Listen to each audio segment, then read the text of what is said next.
John Mearsheimer, as most of you know, is the R. Wendell Harrison Distinguished Service Professor of Political Science and the co-director of the program in International Security Policy at the University of Chicago.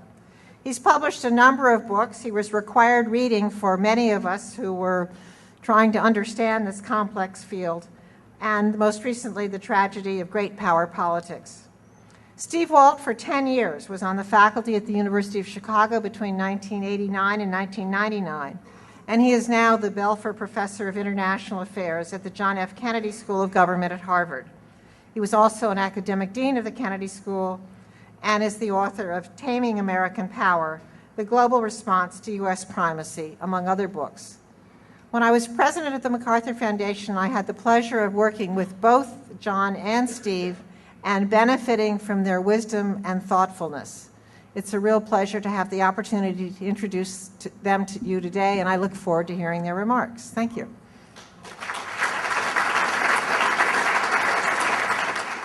I want to thank Adele for that very kind introduction, and I want to thank the sponsors of this event.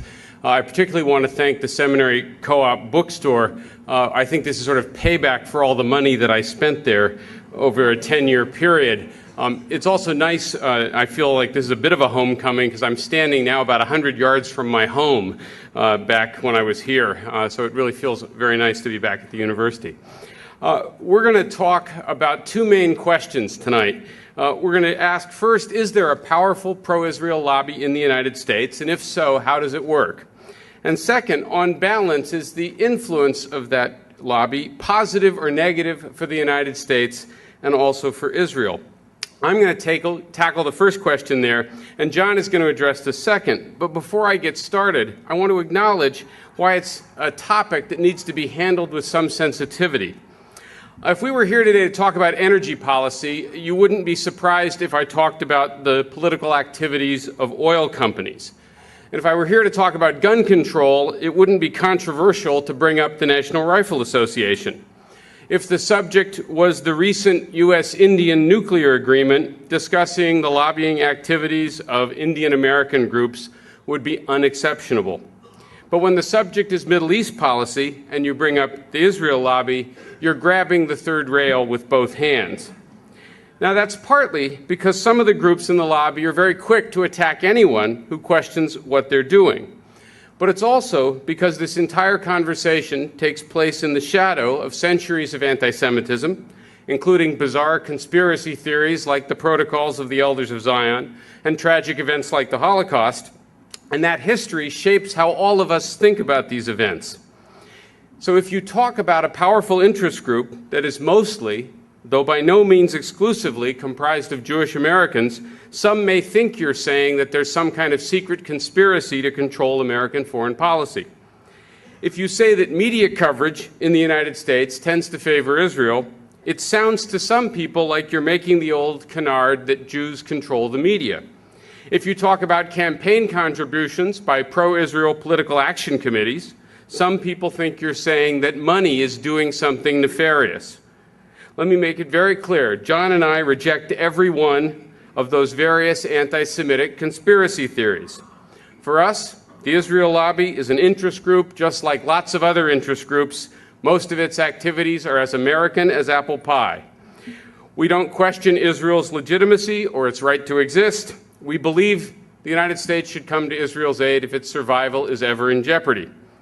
But we also think that the activities of the lobby and its impact on American policy is a subject that reasonable people ought to be able to discuss openly, the same way we would discuss any other interest groups that try to influence any other aspect of American domestic or foreign policy. All right, so with that as background, what are we talking about here? Well, the late Yitzhak Rabin once said that American support for Israel was beyond compare in modern history, and he was right. It's the largest recipient of U.S. economic and military aid, about $500 per year for every Israeli, even though Israel is now a country with a per capita income that's 29th in the world. It's not a poor country like Bangladesh. And it gets this support even when it does things the United States opposes, like building settlements in the occupied territories. Israel gets consistent diplomatic backing from the United States. we almost always take its side in regional disputes. The people who are now running for president are going to disagree on many issues, but all of them are already going to considerable lengths to show how personally devoted they are to Israel. Israel is rarely, if ever, criticized by U.S. officials, and of course, the presidential election illustrates that very nicely. So why is this the case? Well, the usual answer is that Israel's a vital strategic asset and a country that shares our values.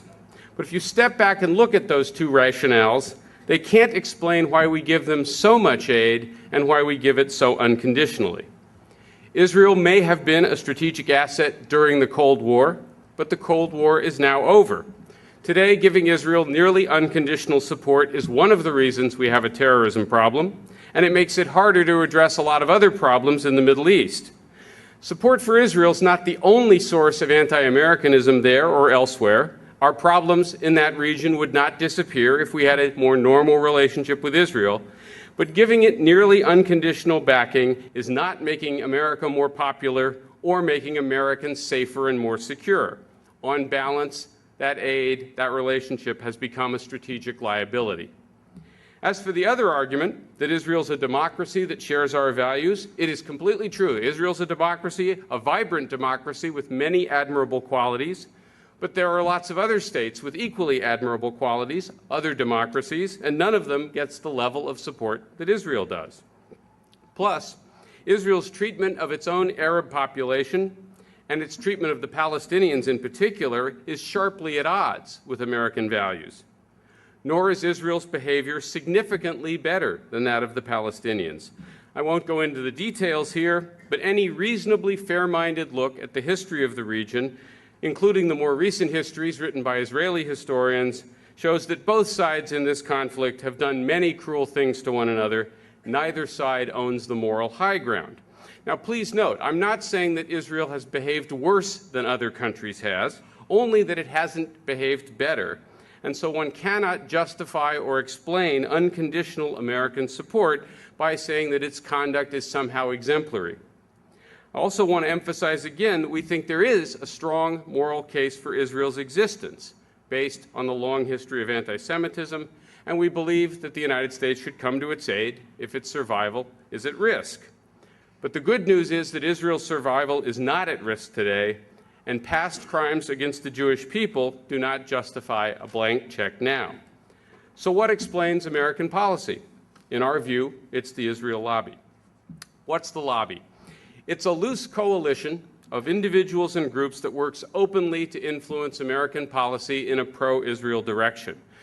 It includes organizations like AIPAC, the Conference of Presidents, the Anti-Defamation League, Christian Zionist groups like Christians United for Israel, think tanks like the Washington Institute for Near East Policy, the American Enterprise Institute, and publications like the Weekly Standard or the New Republic.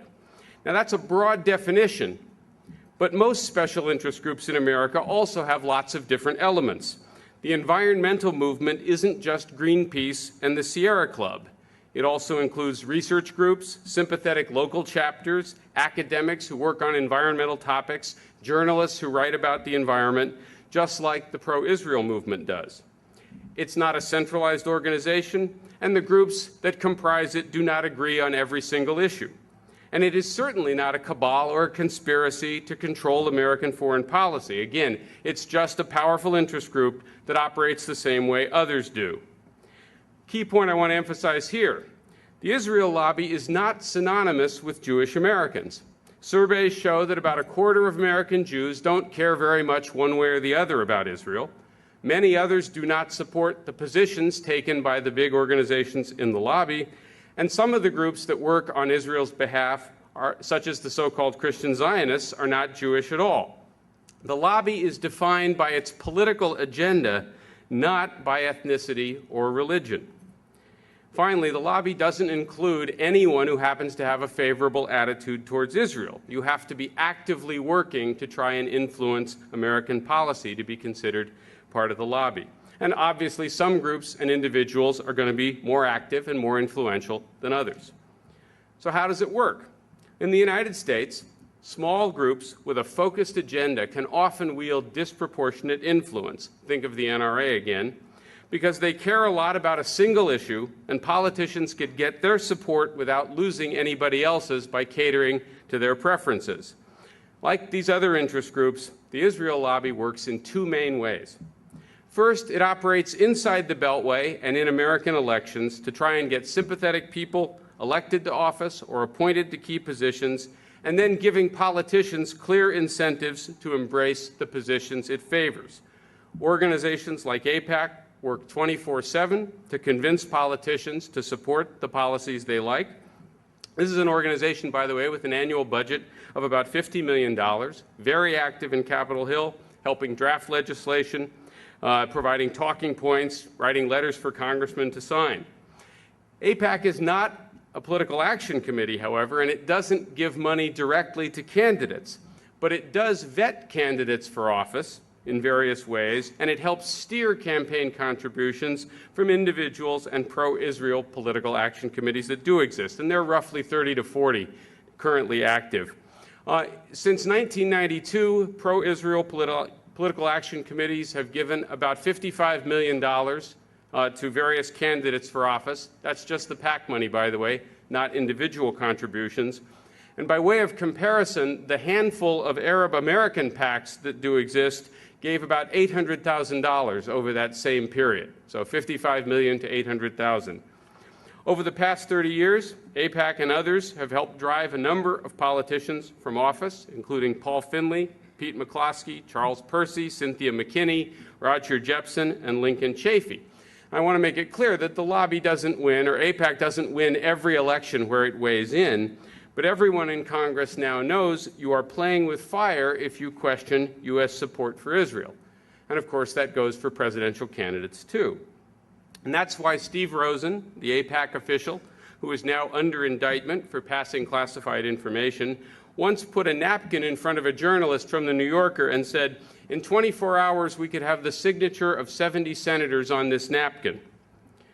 Or as Senator Daniel Inouye explained when he was asked why he had signed an AIPAC-sponsored letter to President Ford in 1975, "It's easier to sign one letter than to answer 5,000.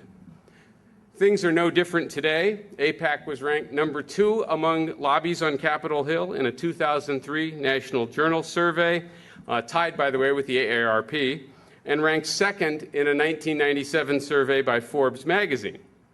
Bill Clinton said AIPAC was, quote, "better than anyone else lobbying in this town," and Newt Gingrich, who didn't agree with Clinton on much, said it's the most effective general interest group across the entire planet.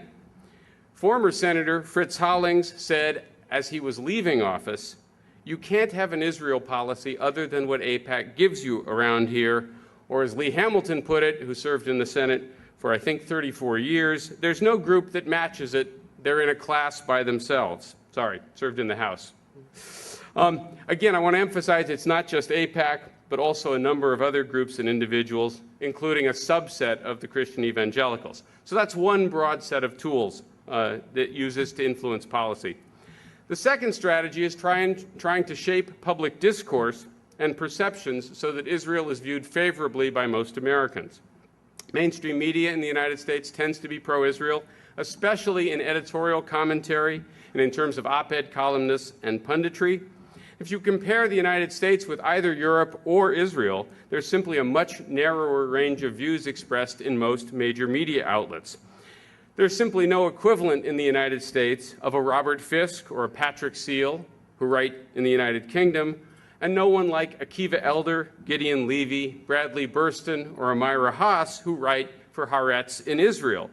Again, my point is not that these critics of Israeli policy are always right and that pro-Israel commentators are always wrong. My point is that the critical voices are largely absent from mainstream outlets here in the United States.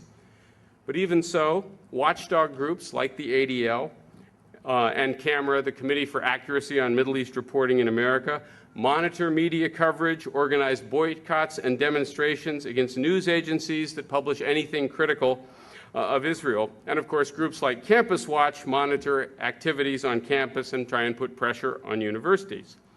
So when Jimmy Carter published his book, Palestine, Peace, Not Apartheid, the ADL and Camera took out ads in major newspapers which included the publisher's phone number and invited readers to call in and protest. More recently, a few weeks ago, the Jewish newspaper Forward reported that CNN was coming under what it called unprecedented attack for its three-part series comparing Muslim, Christian, and Jewish fundamentalism.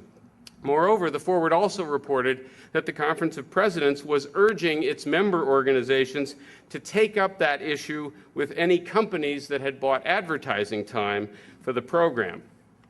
Now, a key tactic in shaping discourse is also to try and keep views like John's and mine from getting a wide hearing.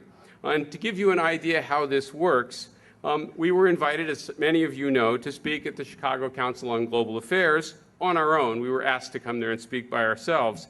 And then they canceled the event after protests and pressure, which is why, of course, we're here today. We were scheduled to speak at the City University of New York, which then withdrew its invitation. We were scheduled to speak at Google headquarters a week or so ago, and they canceled it a few days prior to our arrival. C-SPAN filmed an appearance we made at Politics and Prose bookstore on September 5th and have yet to broadcast it without an explanation to our publicist. We gave long interviews to Newsweek and Stern magazines, complete with photos. Both stories have not run and were apparently killed. And almost every place we have appeared, and we have appeared in a number of venues, almost every place we have appeared has faced protest and pressure to cancel the events, some of it quite overt. Now, I want to be clear, we're not complaining because we're getting other invitations, but it highlights the lobby's interest in stifling discussion. Finally, I'm almost done. Finally, the efforts to stifle criticism often include smearing critics by, again, accusing them of being anti-Semitic. Martin Peretz of the New Republic said that Jimmy Carter will go down in history as a Jew hater, despite the fact that he's the president who probably did more for Middle East peace than any other. Another critic in the Washington Post said Carter's views were very similar to David Duke's. Needless to say, this was a common charge leveled at the two of us, even though there is not the slightest shred of evidence to support it. And smearing people in this way is done for three reasons. First, it distracts people from the real issue, which is American policy in the Middle East. Second, it deters people from voicing criticisms, because who wants to be labeled with a loathsome label like being an anti-Semite? And finally, it marginalizes people in the public arena, because what politician would want to associate with anyone who had been accused of being an anti-Semite, right? And the bottom line is few, if any, American politicians will say anything remotely critical of Israel, and neither will anyone else who wants to be a serious player in the making of American foreign policy. Just look what happened to Zbigniew Brzezinski, right? Barack Obama got attacked a couple of weeks ago for having Brzezinski as an advisor. And what was the sin that Brzezinski had committed? Not that he'd given bad advice to Jimmy Carter. The sin he'd committed was that he had written a very brief article praising our original article in the London Review of Books. And think of the chilling effect that would have on, say, a 35 or 40-year-old person who wanted to have a career in the foreign policy business in the United States. All right, one final point before I turn this over to John. It is often said that the United States backs Israel because there is broad public support for Israel in the United States. And so the politicians are just doing what the people want. Groups like AIPAC are essentially irrelevant. This argument isn't persuasive for several reasons. It's true, Americans do have a generally favorable image of Israel, but they do not think the United States should give it unconditional or one-sided support. A survey conducted for the Anti-Defamation League in 2005 found that 78% of Americans think the United States should favor neither side in the Israeli-Palestinian conflict. Another survey, reported by Americans for Peace Now, found that 87% of Jewish Americans favor a two-state solution. And finally, a poll by the University of Maryland in 2003 found that over 70% of what they called politically active Americans supported cutting aid to Israel if it refused to settle the conflict. So while Americans do have a favorable image of Israel, they want it to exist and be secure, as John and I do, they're not insisting that the United States back it no matter what. But of course, that's pretty much what American policy is, and the reason is the political influence of the Israel lobby. All right, so that's what the lobby is and how it works. The question now is, what effect does this have on U.S. foreign policy? Is it good for the United States or Israel? And that's an easy question, so I'll leave it to John. Thank you.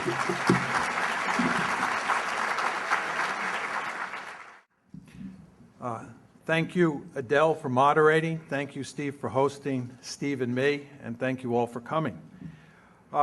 Steve has defined the lobby and made the case that it has a powerful influence on U.S. Middle East policy. I'd like to take the analysis a step further and argue that its influence has been largely negative. In a nutshell, our argument is that the lobby, working with Israel itself, has pushed U.S. Middle East policy in ways that are not in the American national interest, and I might add, not in Israel's interest either. I will focus on two cases tonight. First, how U.S. support for Israel's policies against the Palestinians in the occupied territories has fueled our terrorism problem. And second, the run-up to the Iraq War and the influence that Israel and the lobby played in that set of events. There are three cases that we talk about in the book that I will not address in my formal presentation, but we can certainly talk about in the Q&A. That's U.S. policy toward Iran, U.S. policy towards Syria, and U.S. policy during the Lebanon War in the summer of 2006. Let me start with America's terrorism problem.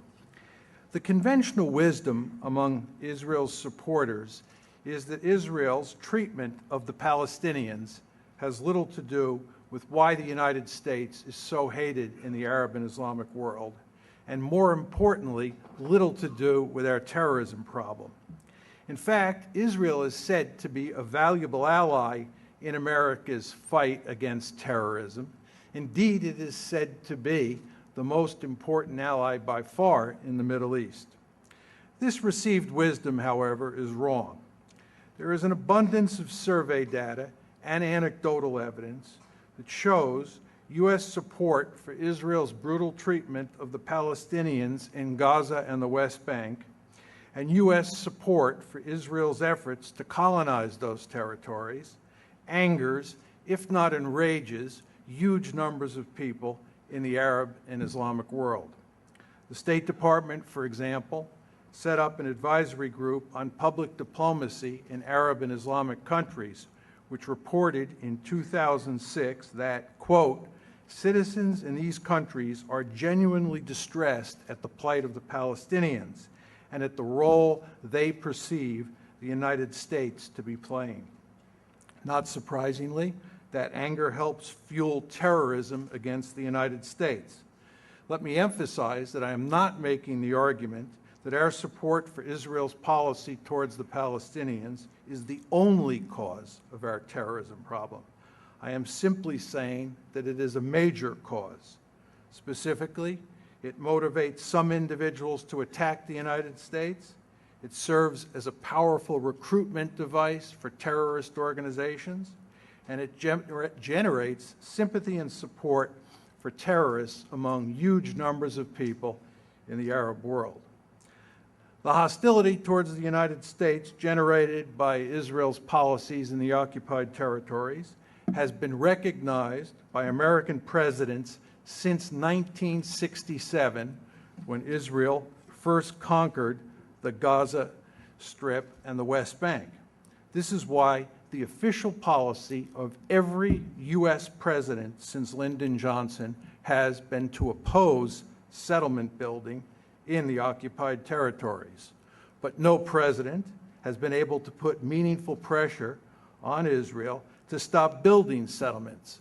Indeed, as Steve pointed out, the U.S. has protected Israel from criticism at the United Nations and given Israel more foreign aid than any other country and given it unconditionally. Of course, the reason why no president can put meaningful pressure on Israel to stop building settlements, even though that's official American policy, is the lobby. A critically important issue when talking about America's terrorism problem is the matter of how U.S. support for Israel's brutal treatment of the Palestinians relates to what happened on September 11th. It is commonplace to hear Israel's supporters say that, number one, Osama bin Laden did not care much about the Palestinians until recently, and he only cares now because it is an effective recruiting device. Two, the events on 9/11 had nothing to do with Israel. And three, those involved in the attack on 9/11 hate us because of who we are, not because of our Middle East policies. These lines of argument are frequently purveyed by key figures in the lobby. For example, Robert Satloff from the Washington Institute for Near East Policy claims that bin Laden's identification with the Palestinians is, quote, a recent and almost surely opportunistic phenomenon. Alan Dershowitz maintains that, quote, prior to September 11th, Israel was barely on bin Laden's radar screen, end of quote. And Dennis Ross, who also works at the Washington Institute, says that bin Laden was merely, quote, trying to gain legitimacy by implying that this attack on America was about the plight of the Palestinians. These claims, however, are simply not true. It is clear from the historical record that bin Laden has been deeply concerned about the plight of the Palestinians since he was a young man. That concern was reflected in public statements of his throughout the 1990s, well before 9/11. Consider what Max Rodenbeck, the Middle East correspondent for The Economist magazine, wrote in a review of two books about bin Laden, one which was a compilation of his major speeches. I'm reading now from Rodenbeck's review. Of all the themes, the notion of payback for injustices suffered by the Palestinians is perhaps the most powerfully recurrent in bin Laden's speeches. Regarding the actual attack on 9/11, we now know from the work of the 9/11 Commission that U.S. support for Israel was a major cause of those attacks. It was not the only cause for sure, but it was a key cause. For example, the 9/11 Commission reports that bin Laden wanted to make sure that Congress was a target of the attackers because it is the most important source of support for Israel in the United States. The Commission also reports that bin Laden twice wanted to move up the date of the attack because of events involving Israel, even though doing so would have increased the risk of failure. Finally, and perhaps most importantly, consider what the 9/11 Commission report says about the motives of Khalid Sheikh Mohammed, who it describes as the principal architect of the attacks. To quote the Commission report, by his own account, KSM's animus towards the United States stemmed not from his experiences there as a student, but rather from his violent disagreement with U.S. foreign policy favoring Israel. Again, that's from the 9/11 Commission report, and that's a statement on what KSM's motives were. It is hard to imagine more compelling evidence of the role that U.S. support for Israel played in the 9/11 attacks. In short, the present relationship between Washington and Jerusalem is helping to fuel America's terrorism problem. Let me now turn to Iraq. It is manifestly clear to most Americans that the Iraq War is one of the greatest strategic blunders in American history. Our argument is that Israel, and especially the lobby, were two of the main driving forces behind the decision to invade Iraq. It is hard to imagine that war happening, we argue, in their absence. To start with Israel itself, it was the only country, besides Kuwait, where both the government and a majority of the population favored the war. The Israeli government, to include Prime Minister Sharon, pushed the Bush administration hard to make sure that it did not lose its nerve in the months before the invasion. Other influential Israelis, like former Prime Ministers Ehud Barak and Benjamin Netanyahu, also implored the United States to take down Saddam. In fact, Israel was pushing so hard for war that Israel's allies in the United States warned Israeli officials to damp down their rhetoric, lest it be seen as a war for Israel. I might also note that in 2006, former President Bill Clinton said that every Israeli politician I knew favored a war against Iraq, even if Saddam did not have WMD. The Israeli public was also solidly behind the war, according to a February 2003 poll, that is 1 month before the war started. 77.5% of Israelis said that they wanted the United States to attack Iraq. One sometimes hears the argument, as I'm sure many of you have, that Israel opposed the Iraq war and actually favored attacking Iran instead.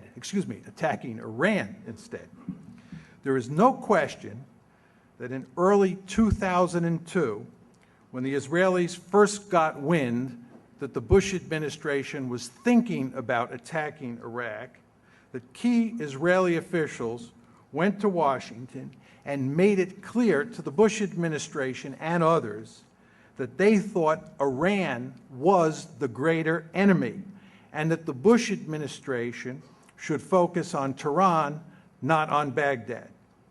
It is important to emphasize, however, that Israel was not opposed to the United States toppling the regimes in Iraq or Syria, two countries that Jerusalem considers mortal enemies.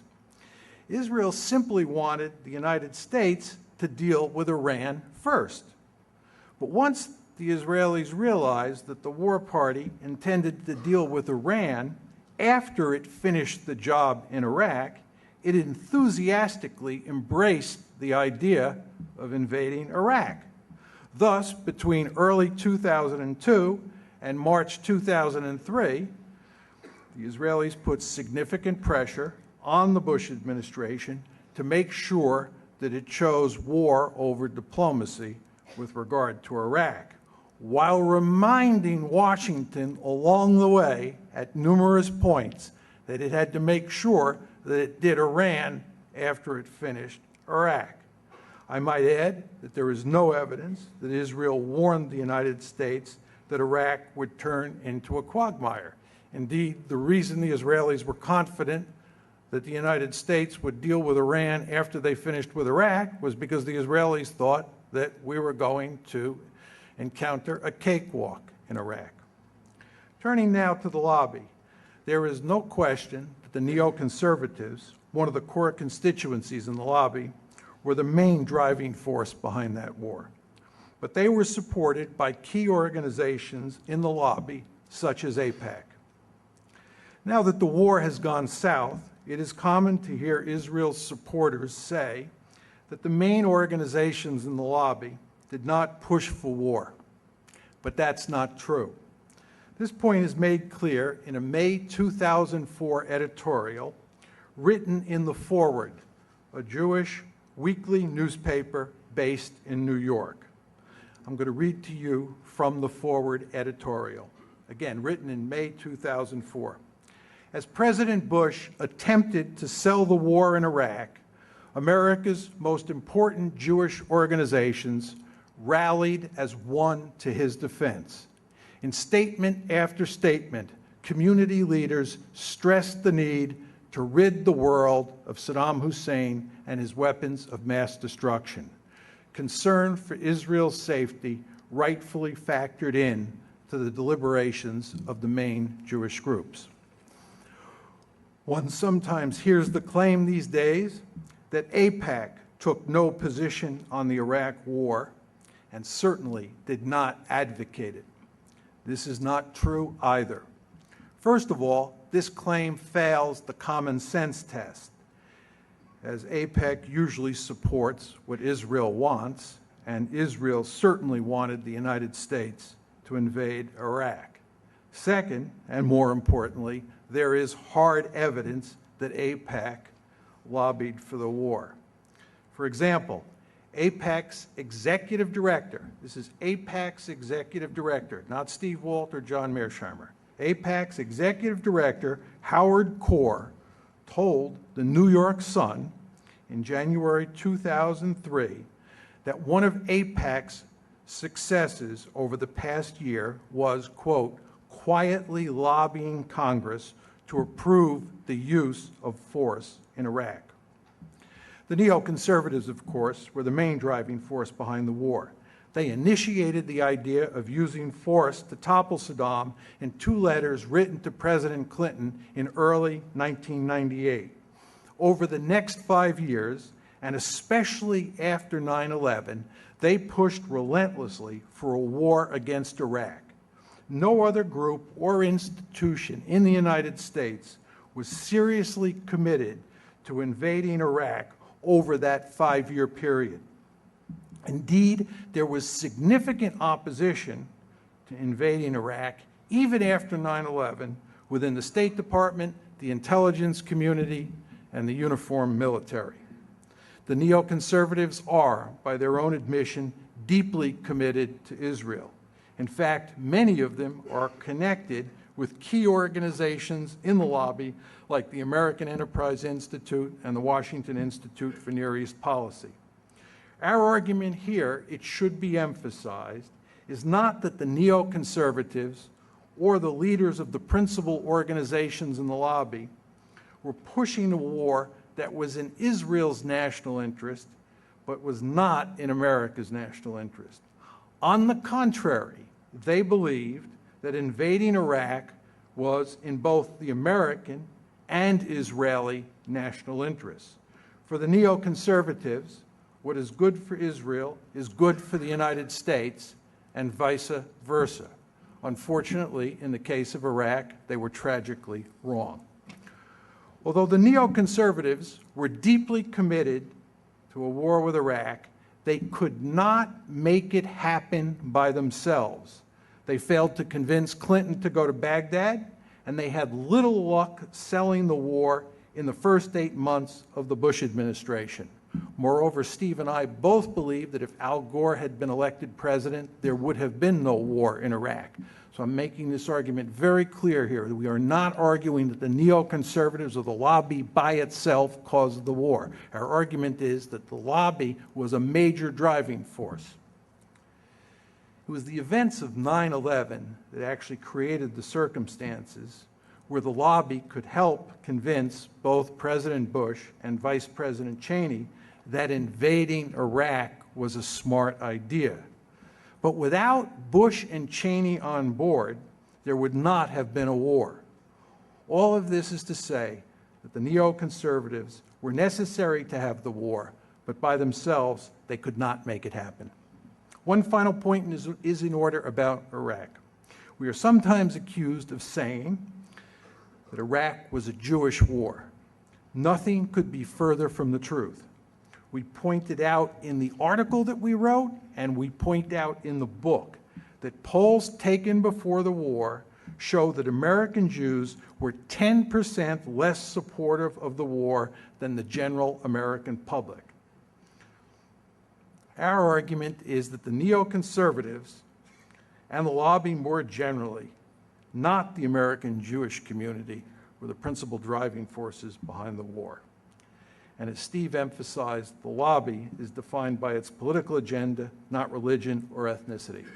Let me conclude with a brief word about what we think the U.S.-Israeli relationship should look like. To start with, the United States should end its special relationship with Israel and treat it as a normal country. The United States should treat Israel the way it treats other democracies, like Britain, France, Germany, and India, just to name a few. In practice, this means that when Israel is acting in ways that are consistent with the American national interest, Washington should back the Jewish state. But when Israel is acting in ways that harm U.S. interests, Washington should distance itself from Israel and use its considerable leverage to get Israel to change its behavior, just as it would do with any other country that was acting in ways that might hurt the United States. Regarding Israel's conflict with the Palestinians, the United States should act as an honest broker. In other words, Washington should pursue an even-handed policy toward the two sides. In particular, the United States should make it clear to Israel that it must abandon the occupied territories and allow for the creation of a viable Palestinian state. Jerusalem should be told that the United States will oppose, not tolerate, its colonial expansion in the West Bank. None of this is to say that the United States should abandon Israel. On the contrary, the United States should defend Israel's right to exist within its pre-1967 borders, with some minor modifications.